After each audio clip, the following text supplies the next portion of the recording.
히브리서 2장 1절 그러므로 모든 들은 것을 우리가 더욱 간절히 삼갈지니 혹 흘려 떠내려갈까 염려하노라. 모든 들은 것을 우리가 더욱 간절히 삼가라고 나오죠. 그러면 그게 무엇이냐? 히브리서 1장을 읽어보면 하나님께서는 여러 선지자를 통해서 하나님의 구속 섭리를 이스라엘 백성들에게 계시를 했습니다. 첫 아담 때부터 재림 예수 때까지 중간에 초림 예수도 있을 것이고 하나님의 구속 섭리의 역사 가운데서 인간을 구원하겠다는 계획을 여러 선지자를 통해서 여러 모양과 여러 부분으로 예수 그리스도를 보내시고 십자가에 못 박혀 죽이신 이후에 인간을 죄에서 해방시키시고 구원의 문을 열어서 재림 예수 때 구원을 완성하겠다는 하나님의 큰 계획에 대한 하나님의 그 말씀을 더욱 간절히 삼가라는 겁니다. 삼가라. 조심하라는 얘기죠. 자기 마음속에 가지고 있는 이 말씀을 삼가해서 지켜라. 그렇지 않으면 흘러서 떠내려간다. 흘러 떠내려가면 구원을 못 받는다. 그 얘기를 하고 있는 겁니다. 하나님의 구속 섭리는 첫 아담이 선악과를 따먹음으로써 죄가 들어와서 공중권세를 잡은 자, 마귀의 사망의 종로로 타는 자가 되었죠. 하나님은 노아의 방주를 통해서 인간을 예수 그리스도의 방주로 구원하겠다는 모습을 보여주시고 노아가 내리자마자 제일 먼저 한 게 예수 그리스도를 상징하는 번제를 드리고 모리아산에서 예수 그리스도를 상징하는 이삭의 번제를 드리라고 함으로써 그때 본격적으로 인간을 구원하겠다는 계획을 드러내셨죠.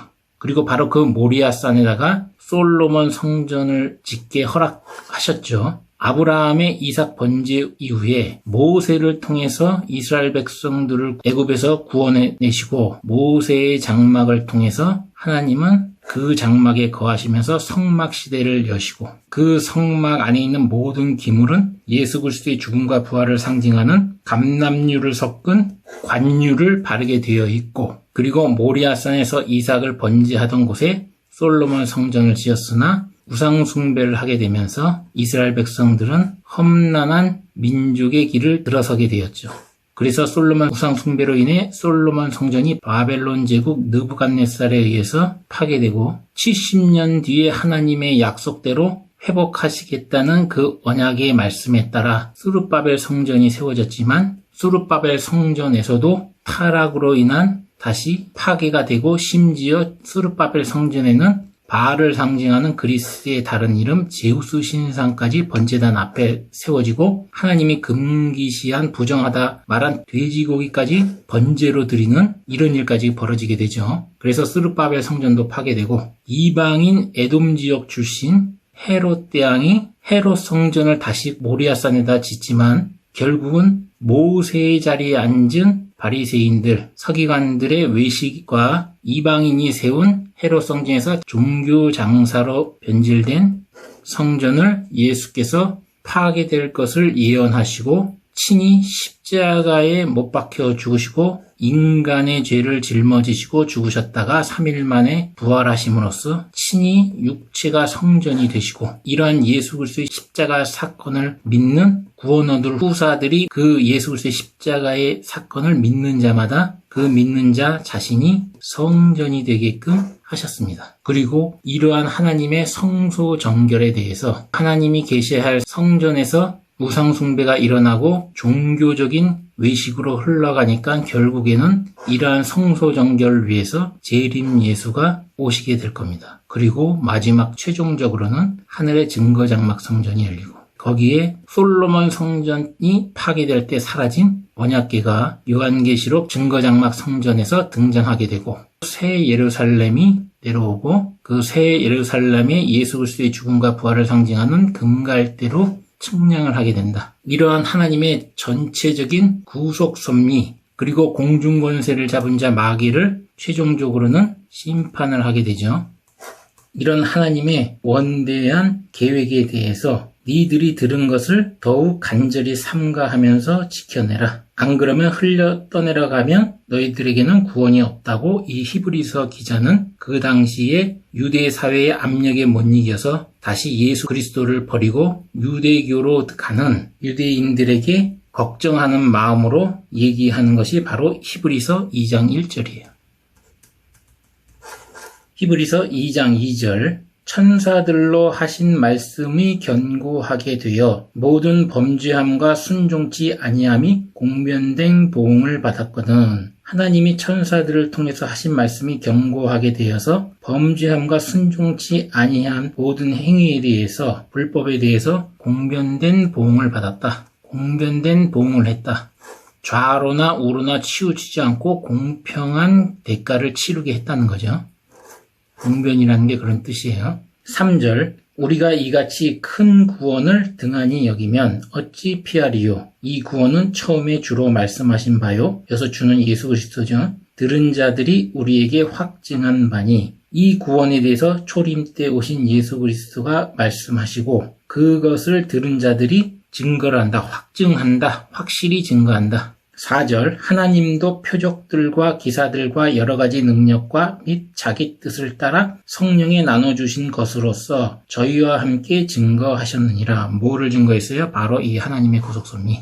구약의 여러 선지자들이 말한 예언들이 전부 바로 이 초림 예수에 대해서 얘기한다는 것을 하나님도 표적들과 기사들과 여러 가지 능력과 그 하나님의 구속 섭리의 뜻에 따라 성령까지 나눠주시면서 이것을 바로 증거했다는 겁니다. 공중권세를 잡은 자 마귀로부터 인간을 해방시키기 위해서 하나뿐인 독생자 아들 예수 그리스도를 십자가에 못 박혀 죽이신 그 일에 대해서 예수 그리스도가 이 일을 위해 왔다는 것을 구약의 여러 선지자를 통해서 말씀하신 모든 것을 증거하기 위해서 하나님도 표적들과 기사들과 여러 가지 능력과 하나님의 뜻에 따라 성령까지 나눠주면서 이것을 바로 증거했다는 겁니다.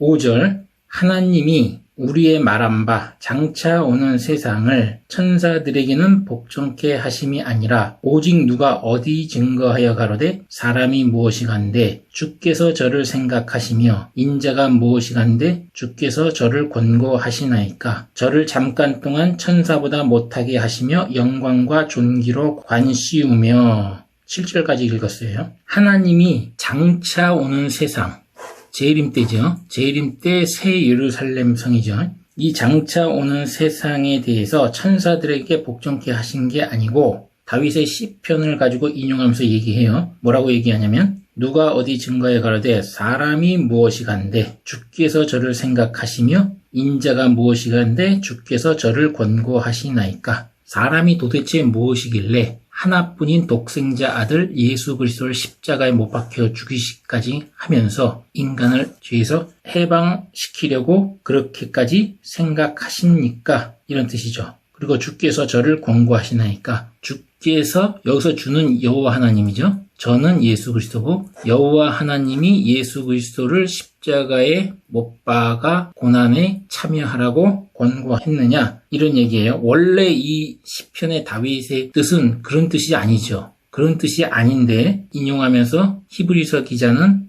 바로 이런 관계들을 설명해주고 있는 것입니다. 이 시편이 시로 이루어져 있지만 이런 시편 가운데서 초림 예수 때와 재림 예수 때에 되어질 일들에 대해서 숨겨진 이런 말들이 많습니다. 이런 것들을 찾아야 하는데 초림 때 것은 찾을 수 있겠지만 재림 때 것은 실제로 일어나야 할 일들이 벌어지지 않았기 때문에 찾을 수가 없겠죠. 그리고 7절에 보면 저를 잠깐 동안 천사보다 못하게 하시며 예수 그리스도를 천사보다 잠깐 동안 못하게 했다는 거죠. 이 얘기는 무슨 얘기냐면 육신을 입게 해서 십자가 고난에 참여하게 했다는 것을 얘기하는 겁니다. 그러나 이 십자가의 고난을 통해서 예수 그리스도는 대제사장, 왕, 선지자로서 입지를 확고히 하고 만유의 후사로서 인간을 죄에서 구원할 자, 메시아로서 그 입지가 굳건하게 되는 과정이 바로 십자가의 고난이죠. 그것을 7절에서 영광과 존귀의 관을 씌우시며 관이라는 것은 왕만 쓸 수 있어요. 만왕의 왕이 되었다. 십자가의 고난을 통해서 그 얘기를 하고 있는 것이고 8절 만물을 그 발 아래 복종케 하셨느니라 하였으니 만물로 저에게 복종케 하셨은즉 복종치 않은 것이 하나도 없으나 지금 우리가 만물이 아직 저에게 복종한 것을 보지 못하고 오직 우리가 천사들보다 잠깐 동안 못하게 하심을 입은 자 곧 죽음의 고난 받으심을 인하여 영광과 존귀로 관쓰신 예수를 보니 이를 행하신 하나님의 은혜로 말미암아 모든 사람을 위하여 죽음을 맛보려 하심이라. 8절에 모든 만물이 실제로 예수 그리스도가 와서 복종케 했죠. 파도가 제자들을 삼키려고 했을 때도 파도를 꾸짖으니까 잠잠하셨죠. 그리고 8절 후반에 보면 지금 우리가 만물이 아직 저에게 복종한 것을 보지 못했다. 이것은 바로 예수 그리스도를 믿지 못하는 유대인들, 그리고 아직 구원이 완전히 완성되지 않은 상황을 얘기합니다. 구원의 완성은 재림 때에 이어지니까. 그래서 아직 만물 중에 공중권세 잡은 자, 마귀에게 속한 자들이 복종치 않고 있죠. 그리고 9절 보면 우리가 천사보다 잠깐 동안 못하게 하심을 입은 자 예수 그리스도 곧 죽음의 고난을 받으심으로 인하여 영광과 존귀로 관쓰신 예수를 보니까 하나님의 은혜로 말미암아 모든 사람을 위하여 바로 예수 그리스도를 죽이신 거구나. 그것을 얘기하는 것이고 10절 만물이 인하고 만물이 말미암은 자에게는 많은 아들을 이끌어 영광에 들어가게 하시는 일에 저희의 구원의 주를 고난으로 말미암아 온전케 하심이 합당하도다. 예수 그리스도로 인하여 만물이 지어졌고 만물도 예수 그리스도 그를 위하여 순종하는데 복종하는데 예수 그리스도가 많은 아들을 이끌고, 여기서 많은 아들은 누구냐면 구원 얻을 후사예요. 예수 그리스도를 믿음으로 받아들이는 그러한 자들, 이 구원 얻을 후사들을 예수 그리스도가 이끌어 영광에 들어가시게 하는 일에 저희 구원의 주, 저희는 구원 얻을 후사죠. 그들의 구원의 주를 고난으로 말미암아 온전케 하셨다. 구원이 어떻게 온전케 하느냐? 구원하는데 온전케 한다. 고난이. 이 얘기는 예수 그리스도가 하나님의 구속 섭리, 하나님의 뜻에 따라서 구약의 여러 선지자들을 통해서 초림 예수 때 십자가에 못 박혀 죽으실 것을 예언한 모든 말씀을 이룬다, 이런 뜻입니다. 그것을 이루기 때문에 그것이 완전하고 온전케 한다, 이렇게 표현하는 거예요. 하나님의 예언대로 이루어졌다. 그렇게 이루어진 것이 합당하다, 이런 뜻이에요. 그 다음에 11절 거룩하게 하시는 자와 거룩하게 함을 입은 자들이 다 하나에서 난지라. 거룩하게 하시는 자는 예수 그리스도가 십자가에 못 박혀 죽으셔서 예수 그리스도의 목숨값을 지불하시고 인간을 구원하신 거죠. 이것을 바로 우리가 구속이라고 하는데 일부 성경에서는 화해라고 해석하는데 그렇게 해석하면 안 돼요. 예수 그리스도의 목숨값을 지불하고 인간을 죄에서 해방하신 이 구속한 자들, 믿는 자들, 구원 얻을 후사가 믿는 순간에 거룩하게 하시는 자, 예수 그리스도에게 접붙임을 해서 거룩하게 함을 입은 자가 다 같이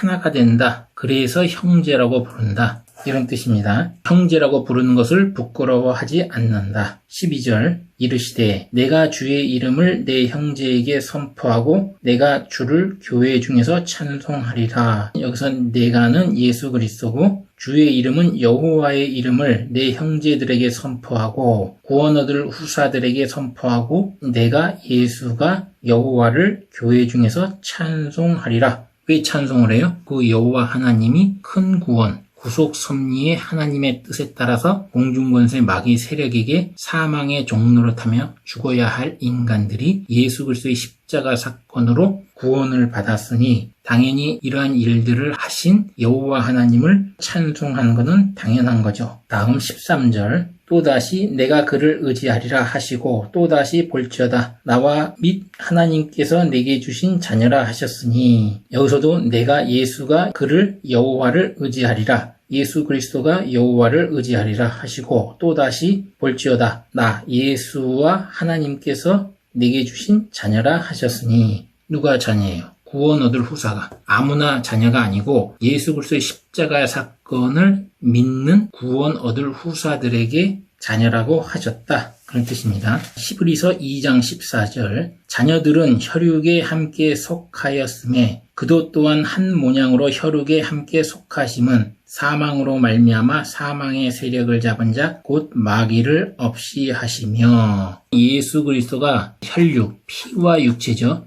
혈육을 입으신 목적은 예수 그리스도가 십자가의 고난을 통해서 예수 그리스도 당신 자신이 사망을 통해서 사망 권세를 잡은 자 마귀를 없이 하는 게 최종 목적이에요. 요한일서 3장 8절에도 나오죠. 죄를 짓는 자는 마귀에게 속하나니 마귀는 처음부터 범죄함이러라. 하나님의 아들이 나타나신 것은 마귀의 일을 멸하기 위해서다. 마귀의 일이 뭐예요? 인간을 죄를 짓게 해서 사망에 이르게 하는 거. 이게 마귀의 일이에요. 최종적으로 이런 마귀의 일, 사망에 이르게 하는 것은 누구나 예수 그리스도의 십자가에 피 흘린 사건이 나의 사건으로 받아들일 때에 바로 이런 사망에 이르게 하는 마귀의 일에서 벗어나서 죄의 종노릇에서 벗어날 수가 있는 거죠. 그러니까 마귀의 일이 멸해지는 것이죠. 예수를 믿는 자들, 그리고 재림 때에 최종적으로는 마귀의 일을 없이 하는데 그 마귀를 없이 하는 기초를 닦아 놓는 행위가 바로 초림 예수 때 예수가 오셔서 십자가에 못 박혀 죽으신 사건이죠. 그것을 위해서 예수가 십자가에서 못 박혀 죽으신 것이다. 15절 또 죽기를 무서워함으로 일생에 매여 종노릇하는 모든 자들을 놓아주려 하심이니 예수 그리스도가 죽기를 무서워했다고 써놨죠. 히브리서 기자가 예수 그리스도가 대제사장들과 서기관들에게 잡히기 직전에 겟셋마네 동산에서 기도를 하셨죠. 6월절 날 감람산에서 이때에 마태복음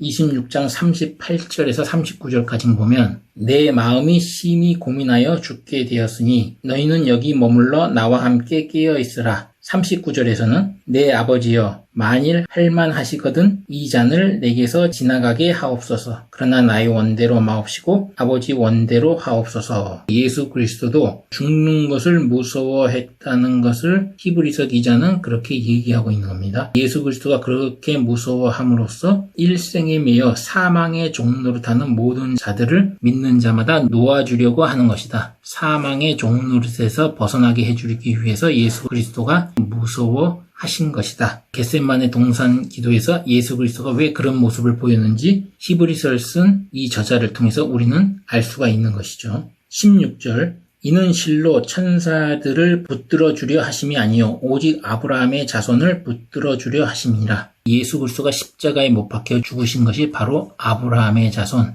유대인 우리들을 붙들어서 사망의 종노릇에서 벗어나게 해주시기 위해서 예수 그리스도가 십자가에 못 박혀 죽으신 것이다. 우리도 아브라함의 자손으로서 구속 섭리의 뜻, 하나님의 계획에 동참하자, 그런 뜻이 담겨져 있는 겁니다. 아브라함의 자손인 유대인 우리들을 위해서 예수 그리스도가 십자가에 못 박혀 죽으셨다고 얘기하면서 유대 사회의 핍박과 고난과 시험이 오더라도 흔들리지 말고 예수 그리스도를 믿자라는 히브리서 기자의 생각이 들어가 있는 겁니다. 17절 그러므로 저가 범사의 형제들과 같이 되심이 마땅하도다. 이는 하나님의 일에 자비하고 충성된 대제사장이 되어 백성의 죄를 구속하려 하심이라. 누가요? 예수 그리스도가. 예수 그리스도가 형제가 되는 게 마땅한데 그것은 왜 그러냐? 하나님의 일에 자비하고 충성된 대제사장이 되어 예수 그리스도가 대제사장이 됐다는 거예요. 십자가 사건으로 죽으심으로 말미암아 인간을 이제는 예수 그리스도의 십자가의 피로 말미암아 하나님으로부터 직접 속죄함을 받을 수 있는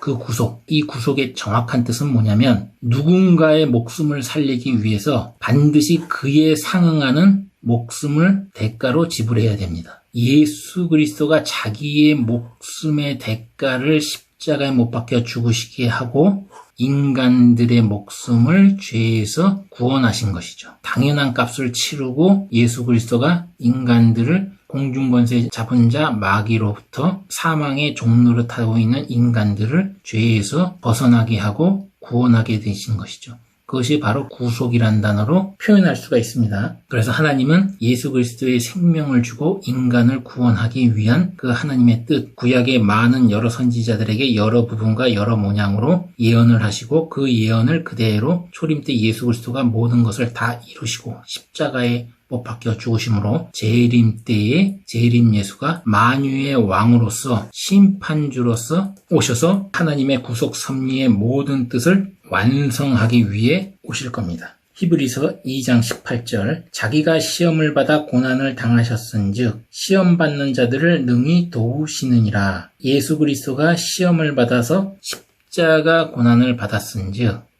유대인 우리들 예수를 믿는다고 유대 사회에서 핍박받고 고난받고 시험을 받는데 이렇게 우리가 시험을 받을 때마다 예수 그리스도가 우리를 도울 것이다. 이렇게 얘기하면서 히브리서 2장이 끝나요. 히브리서 기자는 처음부터 1장부터 하나님의 이 구속 섭리를 구약의 여러 선지자들을 통해서 하나님이 예언으로 보여주시고 때로는 꿈, 때로는 환상으로, 때로는 모세의 장막의 제사 제도를 통해서 예수 그리스도가 초림 때 오셔서 십자가에 못 박혀 죽으실 것을 여러 모양으로 예언으로 보여주시고 제사 제도를 통해서 그것을 감추어서 보여주시고 초림 때 예수 그리스도가 오셔서 죽음으로써 여호와 하나님의 이런 구속 섭리에 순종함으로써 예수 그리스도는 그 누구보다 천사보다 뛰어난 대제사장 왕 선지자로서 만유의 후사 모든 만물의 주인으로서 하나님을 이은 아들로 주인으로서 그 지위를 확보하시고 인간을 구원을 완성하기 위해서 재림 때에 오신 그러한 얘기를 지금 히브리서 기자는 계속 하고 있는 겁니다. 그리고 그러한 이런 하나님의 구속 섭리에 유대인 아브라함의 자손 우리 유대인들도 같이 동참하자. 아브라함도 순종함으로 이삭을 번제로 드릴 때에 하나님이 이삭을 부활하실 것을 믿고 드렸는데 그럼으로써 하나님으로부터 이 구속 섭리 계획에 동참해서 믿음의 조상이라고 일컬었는데 우리 유대인들은 지금 뭐하고 있느냐? 우리 유대인들은 고난을 받고 있지만 고난을 받은 하나님의 구속 섭리 가운데 순종함으로 십자가의 고난을 받은 예수 그리스도가 우리 유대인들이 예수를 믿는다고 했을 때에 유대 사회에서 고난을 받고 시험을 받을 때마다 예수 그리스도가 도와줄 것이니 힘내자. 끝까지 이 믿음을, 이 구원을 버리지 말고 삼가고 지켜나가면서 이 믿음을 유지하자. 이런 얘기를 하고 싶은 겁니다. 이상입니다.